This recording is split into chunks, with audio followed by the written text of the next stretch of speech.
সবিতা রান্নাঘরে আজকে বানাচ্ছে পায়েস। এখানে 2 কিলো দুধ আছে, এখানে কাজু বাদাম, এটা হচ্ছে বাদাম, এটা হচ্ছে কিশমিশ, এখানে হচ্ছে গোবিন্দ চাল ভিজা রাখছি, 2 ঘন্টা হয়ে গেছে। আর এটা দেব,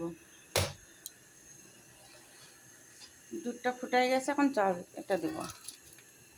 এখানে দেব সাদা এলাচ গুঁড়া করে নিছি, তাহলে সেন্টটা ভালো হবে। এদিকে বাদামটা একটু ভাজে নেব, এটা ঘি দিছি, একটু ভাজে নেব। কাজু বাদাম কিশমিশ সব একসঙ্গে ভেজে নেব।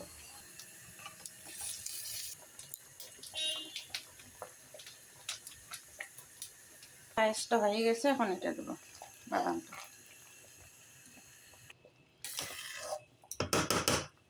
হয়ে গেছে, নামাই নিচ্ছি, কিন্তু এখন নামাবো না, এটার মধ্যে থাকবে। এখন ঢাকা দিলাম, গ্যাসটা বন্ধ আছে। কেমন লাগলো লাইক করো, ফলো করো, বাই বাই।